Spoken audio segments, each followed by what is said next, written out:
manifestaciones premonitorias que le avisan a la persona que va a tener una crisis de migraña. Estas augas también se presentan en los pacientes que tienen crisis convulsivas, en los pacientes que tienen epilepsia. Ellos saben que van a tener crisis convulsiva porque tienen precisamente el inicio de actividad neuronal de aquel grupo de neuronas que son irritables, a partir de donde se va a desencadenar una despolarización de todo el cerebro que va a dar lugar a una crisis convulsiva. ¿Cuáles son los factores a los cuales nos referimos como factores desencadenantes, asociados a factores que con mayor frecuencia se encuentran como desencadenantes de migraña, aquellos que podemos identificar? Factores psicológicos: el estrés, postestrés, ansiedad, depresión, quiere decir un estado emocional alterado, que no es lo mismo. No está su compañero que hizo la pregunta ayer, si es que uno condiciona la migraña. No, uno no puede condicionar la migraña, decir voy a comer chocolate y me va a doler la migraña, no, sino que el chocolate tiene sustancias que van a desencadenar la migraña. Uno no condiciona la migraña. Y los factores psicológicos como el estrés, la ansiedad y la depresión son estados emocionales que en general se manifiestan. ¿Por qué? Porque no lo podemos controlar, ¿no? Podemos hacer un reconocimiento consciente de que estoy ansioso, estoy deprimido o estoy estresada y buscar soluciones, buscar terapia, buscar identificar qué es lo que me está causando ansiedad o depresión, buscar la forma de mejorar. Pero en todo caso son estados emocionales que no aparecen por voluntad, no son voluntarios. También factores hormonales. Habíamos visto que claramente las personas que teníamos crisis de migraña acá éramos de sexo femenino. Entonces identificamos al sexo femenino como las personas que con mayor frecuencia sufren de migraña. Por lo tanto, parece haber una relación con factores hormonales, principalmente porque con los estrógenos, principalmente porque las crisis de migraña son más frecuentes antes de la menstruación y durante la menstruación. También aparecen crisis de migraña en la mitad del periodo del ciclo menstrual, cuando la mujer está en proceso de ovulación o cuando se utiliza anticonceptivos anovulatorios, que sabemos que son estrógenos, ¿no? Entonces, claramente hay una relación hormonal en la aparición de las crisis de migraña. Muchos alimentos también se relacionan con las crisis de este tipo de cefaleas, como el alcohol, chocolate, algunos quesos, sobre todo quesos madurados, el ayuno prolongado, comida rica en nitritos. Los nitritos están en la mayor parte de condimentos procesados, glutamato monosódico y aspartamo. El glutamato monosódico también hace parte de los conservantes de muchos conservantes, pero además hace parte de los condimentos que utilizamos que ya vienen procesados, ¿no? Sí. El aspartame es un edulcorante. Situaciones relacionadas al medio ambiente, como estímulos visuales muy intensos, estímulos visuales como por ejemplo ir de noche a un boliche y la oscuridad y que hayan esas luces que son estimulantes de migraña, o personas que viajan en la noche y la luz de los vehículos que alumbran también son desencadenantes de migraña. Entonces, estímulos visuales, olores, por ejemplo, a mi hija el cilantro que tiene olor fuerte le desencadena migraña. Claramente ella relaciona la presencia del cilantro en alguna comida para tener migraña. También algunos perfumes muy fuertes, olores muy fuertes, que son desencadenantes de migraña. Cambios atmosféricos. Ahora que ha habido ese cambio de varios días de frío, por ejemplo, durante casi 4 días continuos tuvimos migraña en mi casa. Mi hija y yo pregunté a otras personas que también tenían migraña y habían tenido migraña. Así que también hay relación con los cambios atmosféricos. Obviamente también con cambios en la altitud por cambios en el oxígeno del medio ambiente. Estos estímulos ambientales que desencadenan migraña, que nos muestran que hay una hipersensibilidad, sensitiva, visual, auditiva, olfativa y también gustativa, ¿no? Sí. Que los alimentos de sabor fuerte, los alimentos condimentados, también desencadenan migraña, como pueden ver. Entonces ven que hay una hipersensibilidad de aquellos sentidos que les estoy comentando. Está relacionada con el sueño. Tanto dormir mucho como no dormir está relacionada con la crisis de migraña. Algunos fármacos, básicamente vasodilatadores, como la nitroglicerina, la reserpina y los estrógenos que les había comentado por la relación con factores hormonales. Otros también relatan el haber realizado ejercicio físico o el haber estado sometidos a una fatiga muscular extrema o al sol también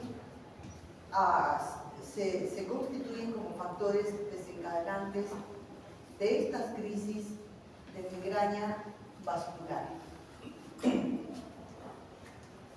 Entonces, vamos a empezar a caracterizar la migraña como el ejemplo de lo que es una cefalea vascular. Una cefalea por esa alteración del sistema trigémino vascular. Es bastante frecuente, fíjense que afecta hasta el 15% de la población general. Y decíamos ya antes que era en las personas adultas 3 veces más frecuente en mujeres que en hombres. El 50% de pacientes o de personas tiene antecedentes familiares, se los puede identificar. Y frecuentemente estas crisis de migraña aparecen ya en la niñez o en la adolescencia. El 80% de pacientes ya ha tenido migraña antes de los 30 años. Este dato es muy importante porque si a los 60 años una persona viene con su primera crisis de migraña, obviamente vamos a tener que investigar otra cosa que no está dentro de esta estadística. Estadísticamente la migraña comienza en la adolescencia o en la niñez y hasta los 30 años todos los pacientes que sufren de migraña ya han tenido crisis de migraña. Entonces una cefalea tipo migrañosa en un paciente de 50 años, nuestro primer diagnóstico no será migraña. Tendremos que investigar porque se sale fuera de este rango estadístico. Habrá que investigar glaucoma, habrá que investigar medicamentos, habrá que investigar otro tipo de problemas que están desencadenando una cefalea tipo migrañosa, ¿no? Tipo migraña.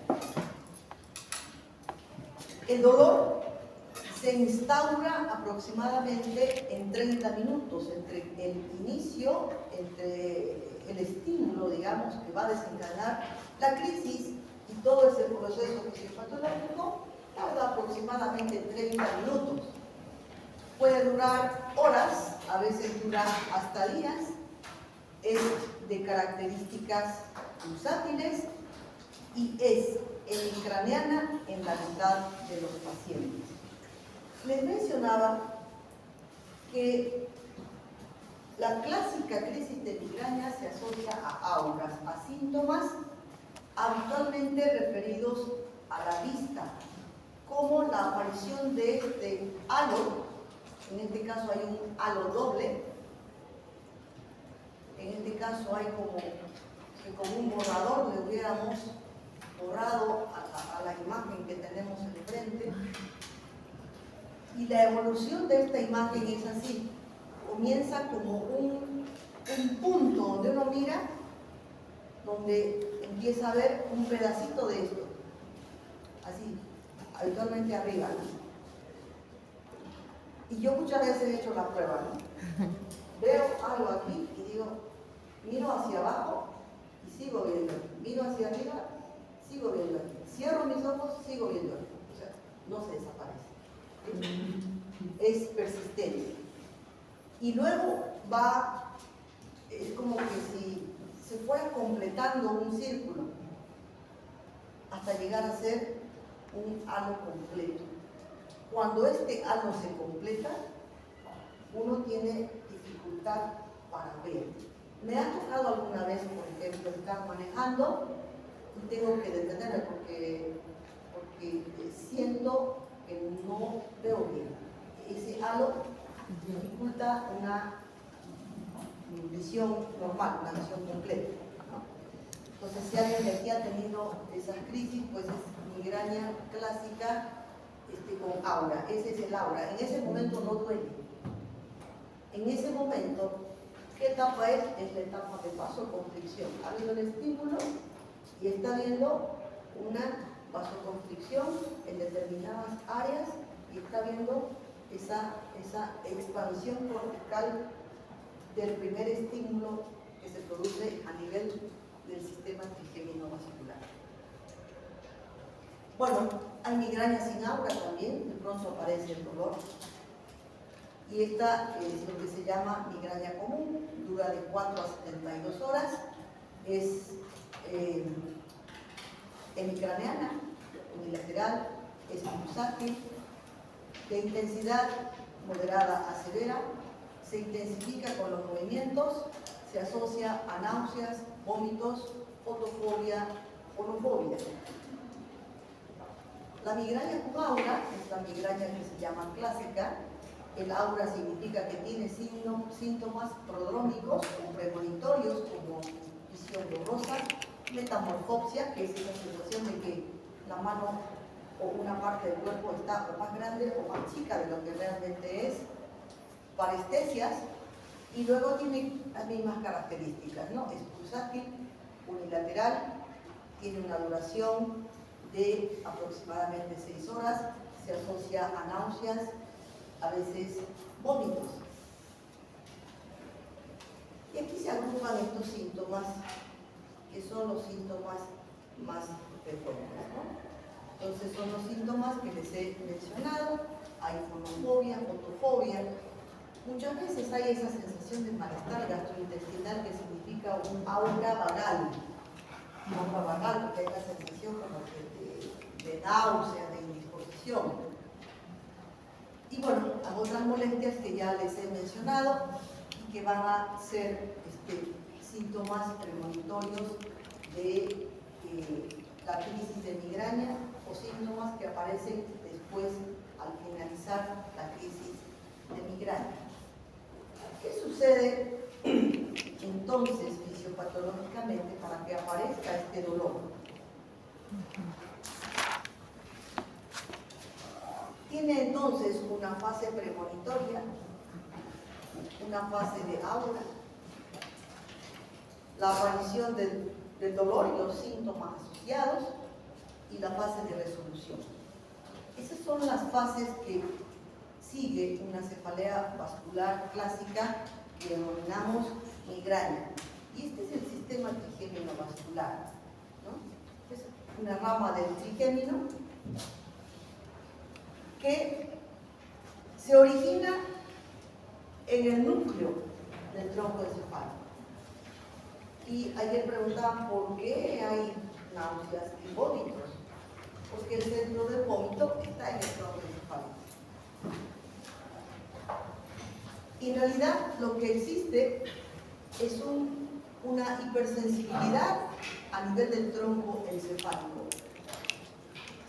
en el locus ceruleus y los núcleos del RAFE, donde inicialmente se van a secretar serotonina y catecolaminas, y son estas dos sustancias, la serotonina y las catecolaminas, que van a ir a activar el trigémino, y no solamente el trigémino, sino una rama parasimpática del facial.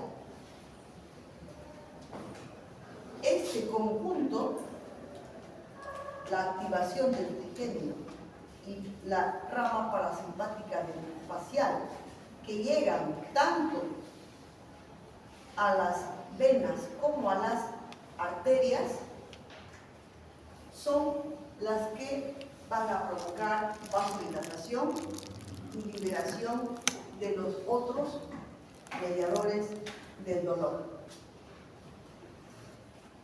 Repasando entonces, el cuadro se inicia a nivel del tronco encefálico.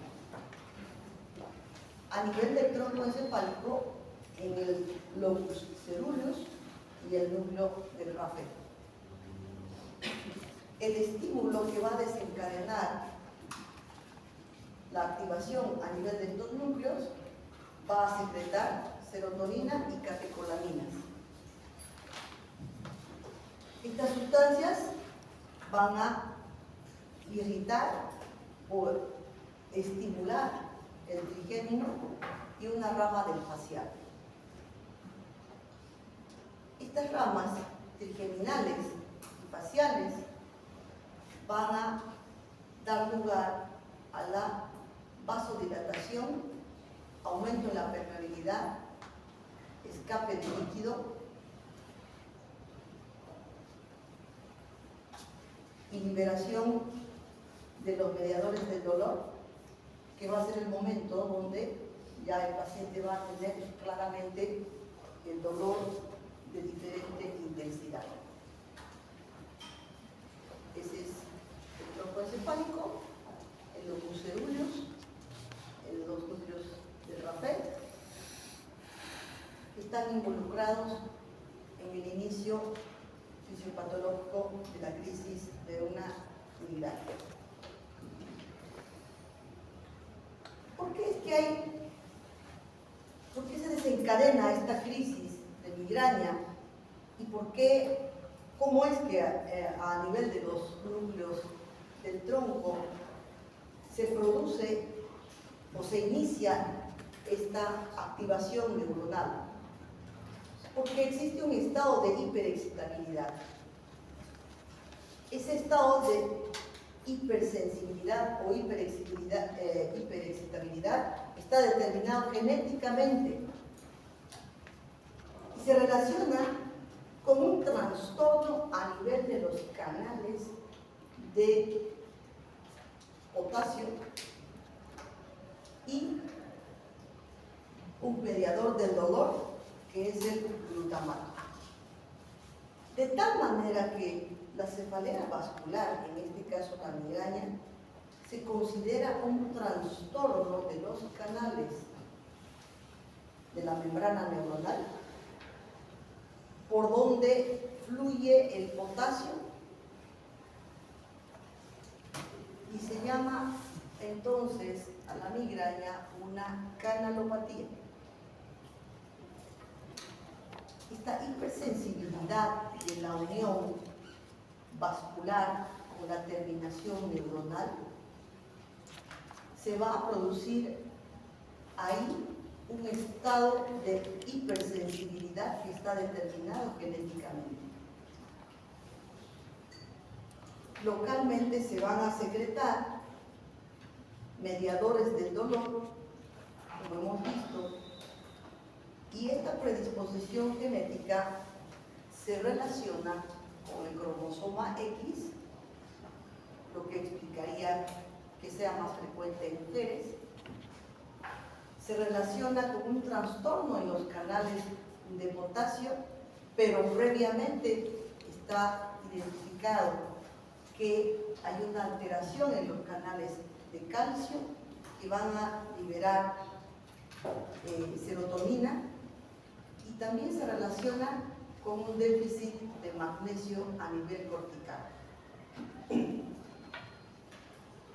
La alteración de los canales de potasio es más bien consecuencia de la alteración de los canales de calcio, porque de hecho un tratamiento para la migraña que se utiliza en todos los pacientes son bloqueadores de los canales de calcio, medicamentos bloqueadores de los canales de calcio. Bien, en la unión neurovascular que hemos visto, dada la situación de hipersensibilidad y cuando se produce el contacto con aquella situación que es desencadenante de la crisis de migraña, se van a producir dos cambios. Se va a producir vasodilatación, pero además una reacción inflamatoria estéril o neurógena. Estéril porque no hay ningún factor traumático u otro tipo de lesión que desencadene ese proceso, esa reacción inflamatoria. Y van a existir estos mediadores del dolor que van a intervenir en el inicio y en la continuidad de la vasodilatación, y que va a dar lugar al escape de líquido al intersticio, constituyendo entonces una inflamación estéril o neurógena que al mismo tiempo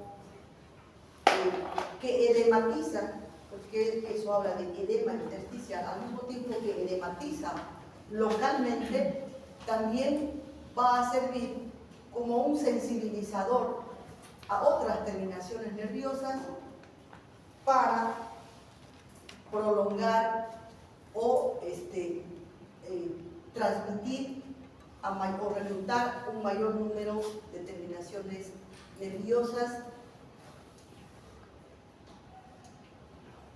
Y esas son entonces las sustancias que ya las conocemos, la sustancia P, la neuroquinina A y el G relacionado a la calcitonina, sí, que se liberan a nivel vascular y que van a provocar vasodilatación, edema, inflamación. Este edema va a servir como un factor que amplifica la estimulación del trigémino, dando lugar entonces a esta situación de inflamación estéril y la instalación de la crisis de migraña con todos sus síntomas.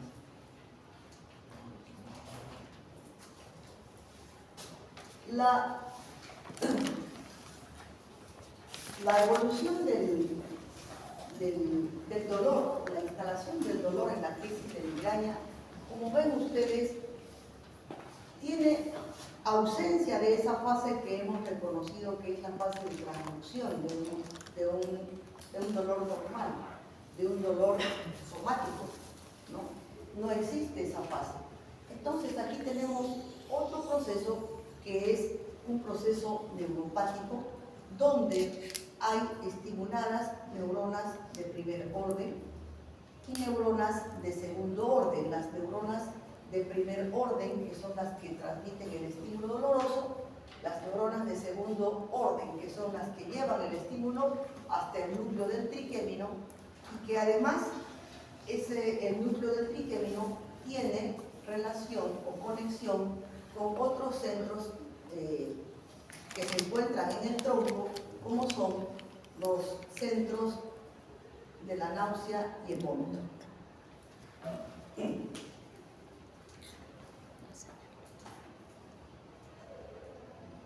tal manera que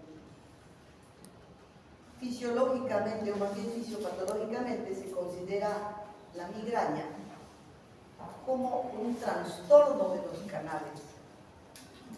De los canales inicialmente de calcio y luego de los canales de potasio.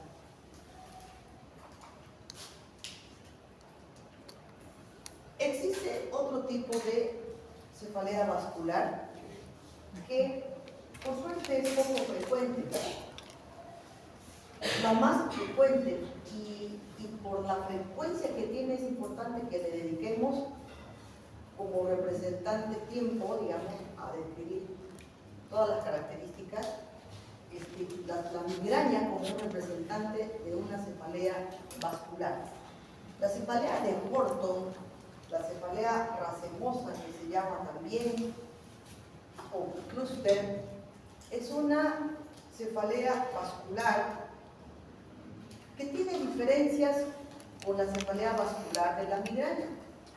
Esta es más frecuente en hombres. El dolor es estrictamente unilateral y se limita al globo ocular. No es como la migraña que puede ser monocraniana en cierto porcentaje de pacientes, o que puede ser de toda la mitad del cráneo. No, aquí es unilateral y referida al globo ocular. Las crisis no duran tanto como la migraña, duran de 30 a 3 horas y se acompañan de otro tipo de síntomas como lagrimeo, epífora, llamamos epífora, rinorrea y el signo de Horner, que es un trastorno a nivel de la pupila.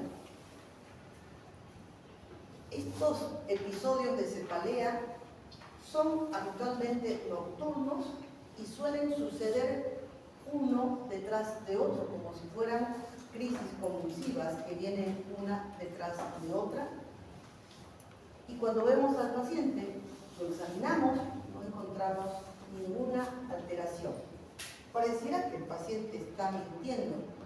Sin embargo, el paciente va a presentar durante la crisis, cuando nosotros podemos ver el paciente durante la crisis, primero la facies desesperada, es una facies álgica, angustiada, ¿no? Que tiene diferencia en el tamaño de ambas aperturas oculares, ¿no? Un ojo está encerrado en ambos casos.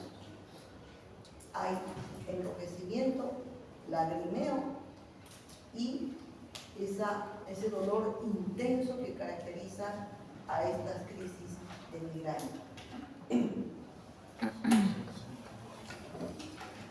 Fisiopatológicamente también se involucra el sistema trigémino vascular, pero como hay epífora, como hay rinorrea, también está involucrado terminaciones parasimpáticas y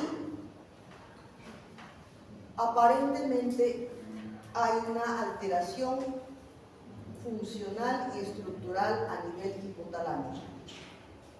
Esto de aquí es básicamente una especulación no comprobada. Lo que tienen que saber que también este tipo de cefaleas hacen parte de las cefaleas vasculares por hipersensibilidad del sistema trigémino vascular. ¿Cómo las vamos a reconocer? Ese es el paciente que acude angustiado por el dolor. Realmente es una cefalea. Si yo les había dicho que una crisis de dolor de migraña intensa puede ser de 8 a 10, esto es 12 meses. Son crisis extremadamente dolorosas que pueden mejorar tomando algún vasoconstrictor o tomando un analgésico que toma el paciente, pero se sucede nuevamente al poco tiempo, una hora después, vuelve a tener otra crisis y vuelve a tener otra crisis, lo cual es angustiante para el paciente.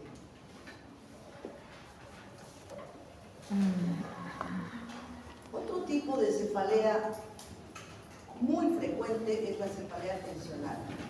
Es la cefalea que tenemos cuando tenemos las fechas de exámenes una tras de otra y no hemos estudiado. Ahí se nos da cefalea tensional. La cefalea tensional, como su nombre dice, es una cefalea que se origina en una tensión. ¿Pero tensión de qué? Tensión de los músculos. Es una sensación de molestia en la cabeza, como sensación de pesadez, y que puede afectar el cuero cabelludo, el cuello, la región cervical. La cefalea tensional es el dolor de cabeza o el tipo de cefalea más común. Si nosotros hablamos de tensión muscular, y tensión muscular significa contractura muscular, y contractura muscular determina isquemia muscular, podemos explicarnos fácilmente cómo es y por qué se produce la cefalea tensional. La cefalea tensional puede aparecer a cualquier edad, sin embargo es más frecuente ya en la vida adulta, cuando tenemos más responsabilidades, tenemos horario, hijos, en fin, un montón de cosas que nos preocupan y que seguramente ahora con la quiebra del fácil muchos están con cefalea tensional porque no saben qué hacer, porque tienen plata que no saben si le van a devolver o no. Se considera la cefalea tensional como una cefalea crónica cuando aparece 2 o más veces por semana durante varios meses o se hace persistente. Consideramos entonces que ese paciente sí necesita tratamiento. Y si aparece de vez en cuando, está relacionada realmente a un momento de preocupación, pero pues soluciona el problema y pasa, ¿no? Esta es la actitud típica de una cefalea tensional. Y cuando una persona acude al consultorio y dice, es que me duele la cabeza, y hace esto, con certeza hay de por medio una cefalea tensional. La actitud que toma el paciente entonces ya nos está indicando el origen del dolor.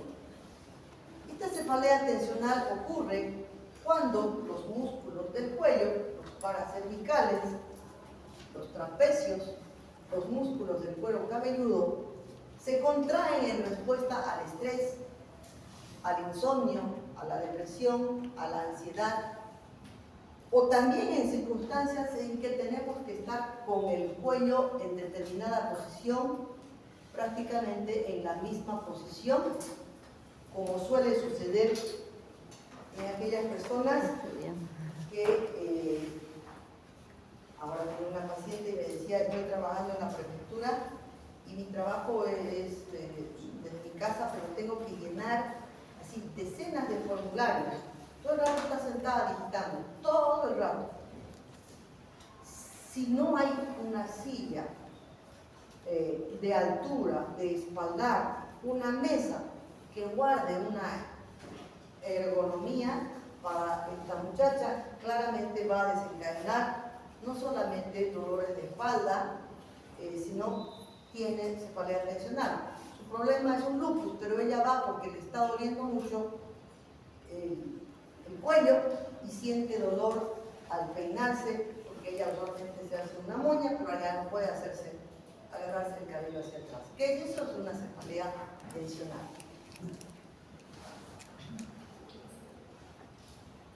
Los sitios donde puede haber dolor están relacionados con los músculos que se involucran en el estado tensional, como son los trapecios, ¿no? Las ramas del esternocleidomastoideo y el músculo temporal. La contractura crónica del trapecio, por ejemplo, va a dar lugar a dolor en el cuello, pero además a dolor extendido a nivel de las partes laterales. La contractura del esternocleidomastoideo va a dar lugar también a dolor local, pero también a dolor en la parte frontal. La contractura de los músculos temporales va a dar lugar a una cefalea temporal, pero también a una cefalea supraorbitaria. ¿Cómo describe el paciente y cómo reconocemos una cefalea tensional? Pues claramente el paciente va a decir que es un dolor que tiene casi persistente, es un dolor sordo,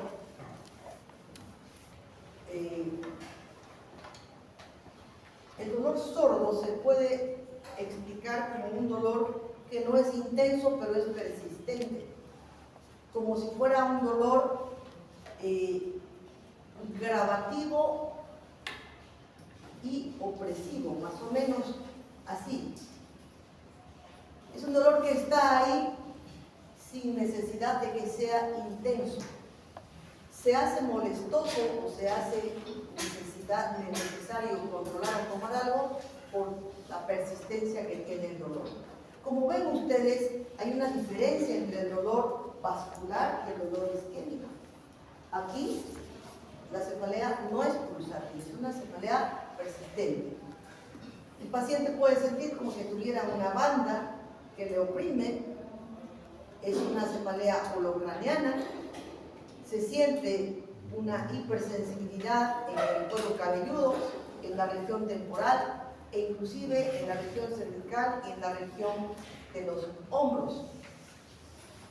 Doctora, perdón, ¿se puede diferenciar con la hipertensión quizás en alguno de estos puntos? Con el dolor. ¿Confundir? Sí, con el dolor relacionado a la hipertensión. ¿En algún punto de esto hay diferencia? Es casi como un vox populi así, de que la hipertensión va a provocar cefalea. La mayoría de los pacientes hipertensos no tienen cefalea. Tiene que ser una crisis hipertensiva. Y en la crisis hipertensiva va a haber una cefalea más bien opresiva intensa. Esta es una cefalea que no es intensa. Vamos a estar 5, 6, 4, 5, 6. Lo que la caracteriza es que es un dolor persistente. Además, tiene un ciclo horario, ¿no? Normalmente, como es una cefalea relacionada a algo que provoca tensión muscular, el paciente duerme y despierta sin dolor. Transcurren las horas y en medida que transcurren las horas, el dolor se va presentando. Clásicamente, el dolor se hace muy intenso al finalizar la jornada de trabajo o la jornada del día, digamos, ¿no? El vespertino, 6 y 7 de la tarde, el paciente tiene mucho dolor, es el momento de mayor dolor. De tal manera que el paciente mismo dice, voy, me acuesto, descanso, me relajo, duermo y amanezco bien. Esa es la cronología de la cefalea tensional. Gracias.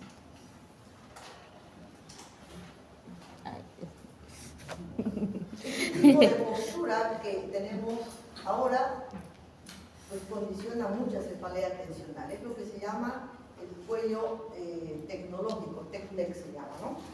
Y está llevando entonces a esto, el TECNEC, el texto, que estamos chateando todo el tiempo y nos produce cefalea tensional, dolor cervical, dolor en hombros, dorsalgia, ¿no? Y estamos en esta posición forzando a los músculos a mantener una contractura persistente que determina isquemia, estimulación de nociceptores, liberación de mediadores del dolor y sensación dolorosa.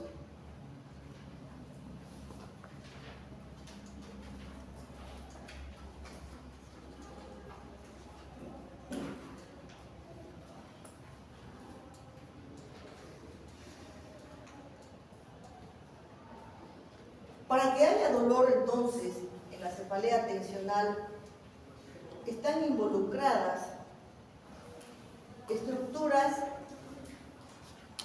que las podemos identificar, y en primer lugar los receptores periféricos, los nociceptores periféricos, que van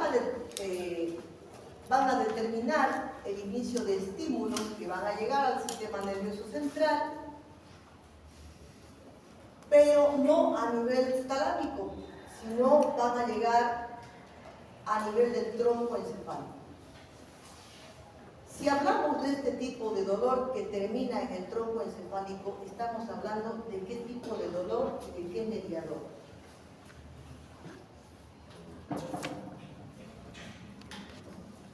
Ustedes se acordarán que hemos visto que el dolor es un dolor que sigue determinadas vías, llega hasta el tálamo y es un dolor bien definido, se relaciona con el dolor agudo y tiene un mediador. El otro tipo de dolor sigue otra vía, termina a nivel del tronco, la mayoría de las fibras terminan en el tronco, se relaciona con el dolor crónico y tiene un mediador. ¿De acuerdo? Entonces aquí nos está diciendo que el dolor termina en el tronco encefálico y por lo tanto estamos hablando de un dolor lento, de un dolor crónico, que tiene ¿qué neurotransmisor principalmente?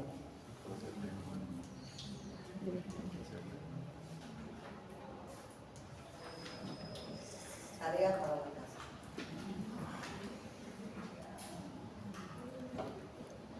Entonces, tenemos estas cefaleas que son las denominadas cefaleas primarias, en las que hay un elemento fundamental que es el sistema trigémino-vascular, que está relacionado con las cefaleas vasculares y que de manera crónica en la cefalea tensional recluta fibras que van a ir a estimular el sistema trigémino-vascular de forma secundaria. Cuando el paciente que tenía cefalea tensional con esas características empieza a tener síntomas de cefalea pulsátil, que tiene ese patrón que desaparece con el reposo y va apareciendo conforme va transcurriendo el día, ya no es una cefalea solamente tensional, se transforma en una cefalea tensovascular y hay que tratar entonces, como se trata una cefalea tensional, asociado a medicamentos con los cuales se trata una cefalea vascular o migraña.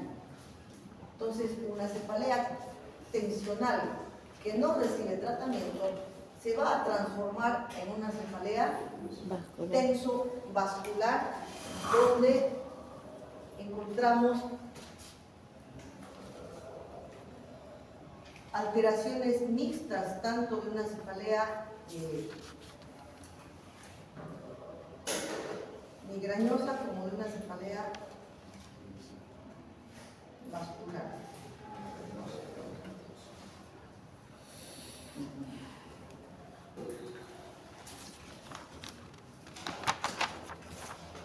Bueno, esas son las cefaleas primarias. Ahora vamos a hablar de las cefaleas secundarias. Y cuando hablamos de cefaleas secundarias, estamos hablando de cefaleas que se relacionan a un daño tisular. Ese daño tisular puede estar ubicado dentro del cráneo, en el cráneo, o corresponder a causas sistémicas, es decir, otras causas extracraneales. Causas intracraneales, como ejemplo, absceso cerebral, encefalitis, meningitis, hematomas, hemorragias paratiroidea, hidrocefalia, hipertensión endocraneal, malformación arteriovenosa. Algunas de estas causas será menos peligrosa ¿Será menos riesgosa? Ninguna, ¿verdad? Todas estas causas son patologías que tienen gravedad, Sí. que pueden provocar riesgo de vida en el paciente. Entonces, si bien son pocas en porcentaje, las cefaleas secundarias tienen esa característica. Son cefaleas que es importante reconocerlas porque podemos estar dejando a un paciente sin diagnóstico y el paciente puede fallecer por cualquiera de estos problemas. De causas extracraneales no son menos importantes la arteritis de células gigantes, que es una vasculitis grave, glaucoma, el paciente puede quedarse ciego, neuritis óptica también, trastornos de la articulación temporomandibular, no se va a morir el paciente, pero le va a condicionar una muy mala calidad de vida porque no va a poder alimentarse y va a tener mucho dolor a este nivel, trastornos dentales, trastornos cervicales, déficit visual. Y de causas sistémicas, tenemos la abstinencia a la cafeína. Es muy frecuente escuchar, me duele mi cabeza, necesito tomar café, ¿no? Pues sí, son personas que necesitan o que tienen, no digamos adicción, pero sí, adicción a la cafeína, ¿no? Anemia, fiebre, hipertensión, hipoxia, algunos medicamentos vasodilatadores y trastornos inflamatorios endoteliales que se llaman vasculitis. Vamos a ver esta cefalea de origen inflamatorio, que es la cefalea que causa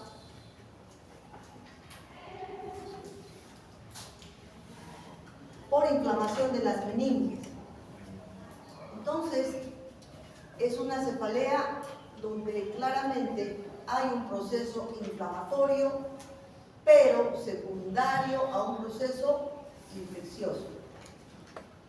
Las meningitis.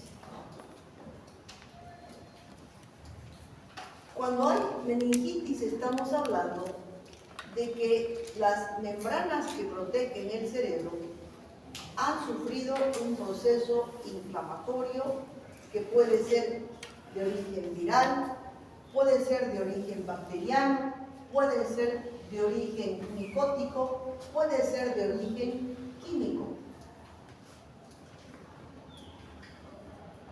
En estos pacientes hay una causa que desencadena una respuesta inflamatoria rápidamente. El inicio de la cefalea por meningitis puede ser rápido o gradual en espacio de horas. La inflamación meningia puede ser infecciosa, puede ser traumática y da lugar a un tipo de cefalea holocraneana.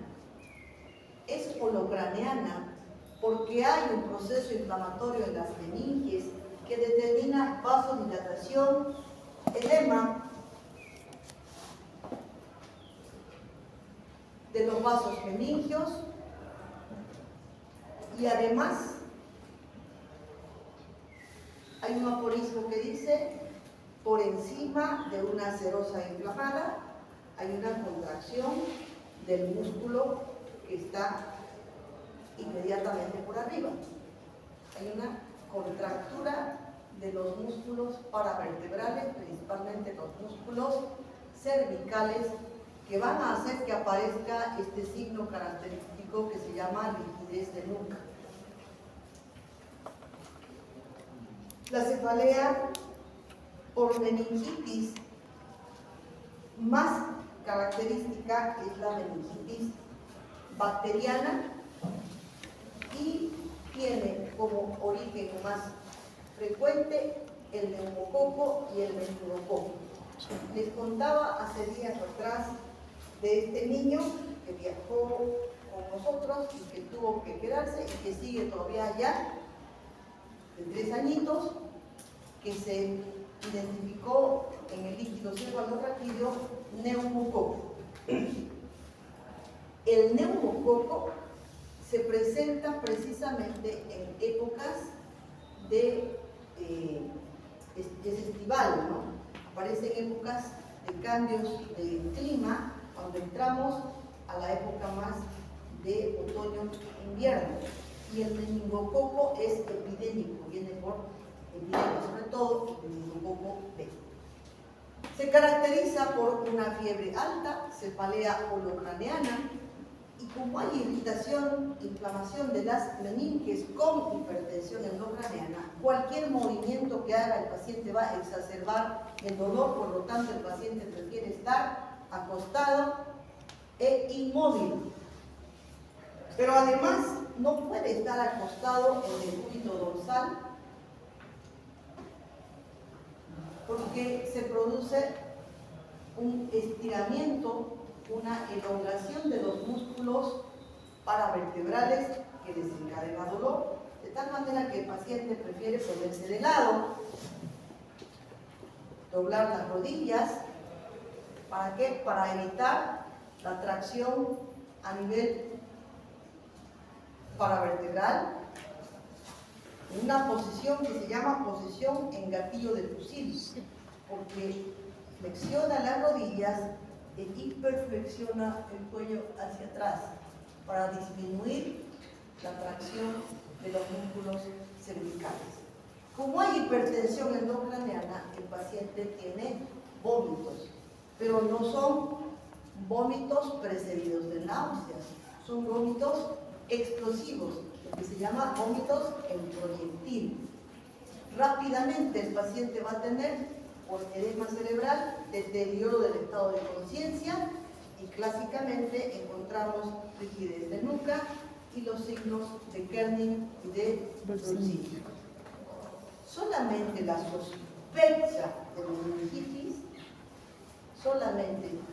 sospecha de meningitis, ya nos obliga a dos cosas: a buscar hacer punción lumbar e iniciar tratamiento empírico, considerando que son el neumococo y el meningococo los gérmenes más frecuentes. Entonces utilizaremos antibióticos rápidamente, de forma empírica, contra estos dos gérmenes hasta que tengamos el cultivo.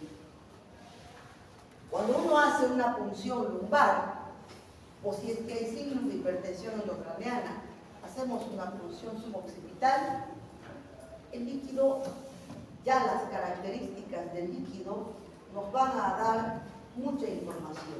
Si el líquido sale a presión, es que hay aumento del líquido cefalorraquídeo, es decir, que hay un proceso inflamatorio, hay trasudado. Las características del líquido cefalorraquídeo en cuanto al color, transparencia, ya nos van a dar información. Si es un líquido turbio, sí, es bacteriano.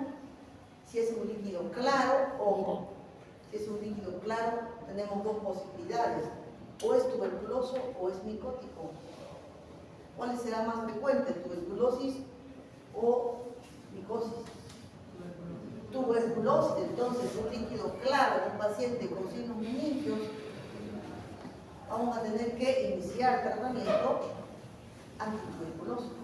Seguramente nos darán rápidamente el informe de líquidos donde no hay bacterias, y las características del líquido cefalorraquídeo en una meningitis tuberculosa es muy particular, se reconoce fácilmente. Bueno,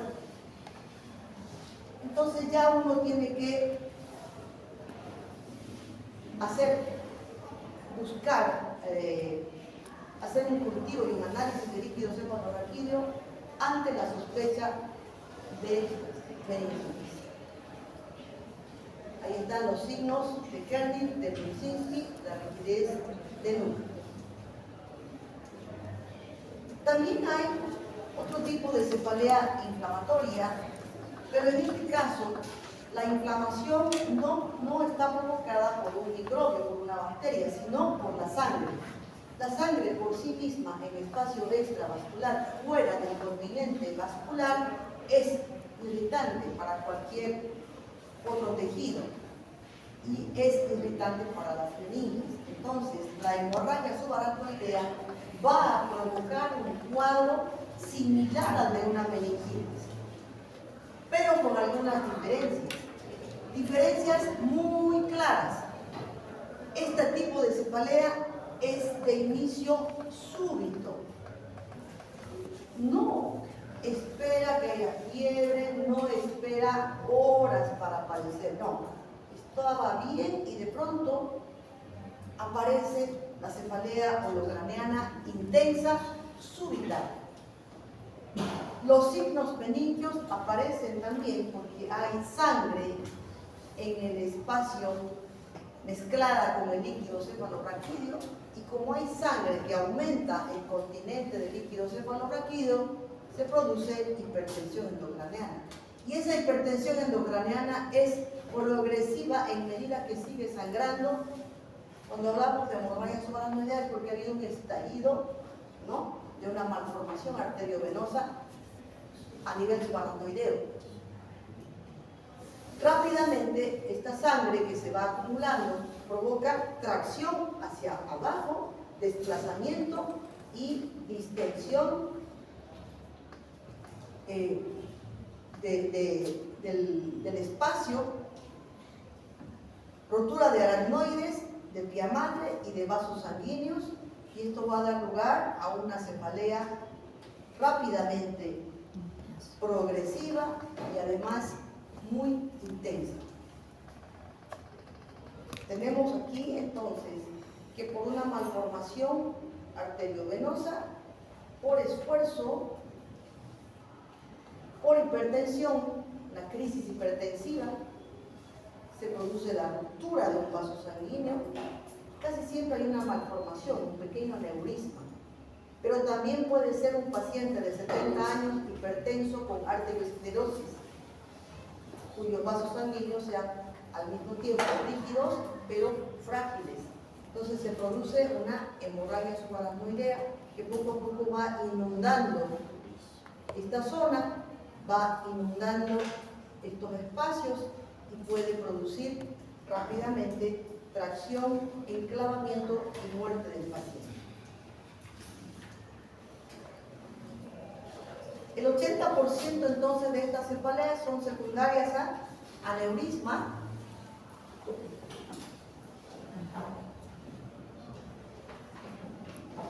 algunas veces ocurre durante el sueño, pero habitualmente en actividades frecuentes donde hay esfuerzo, como por ejemplo agacharse, defecar,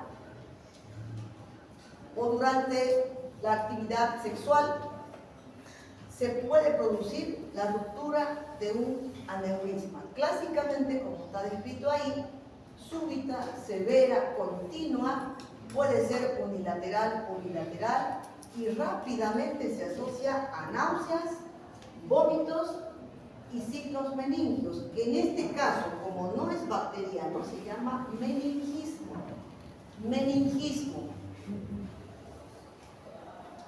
Las personas rápidamente pierden el conocimiento y cuando recuperan, se los opera, llegan a tiempo al hospital, se los opera, relatan que es el peor dolor que han podido sentir, como dicen, la peor cefalea o el peor dolor de cabeza que ha tenido. Entonces, la presentación es similar, pero tiene algunas características que la diferencian. Una de ellas, muy importante, cursa con fiebre, no cursa con fiebre. La meningitis comienza con fiebre. Este paciente, si no se lo opera y el sangrado es pequeño, puede tener fiebre después, a las 48 o 72 horas, pero no comienza con fiebre.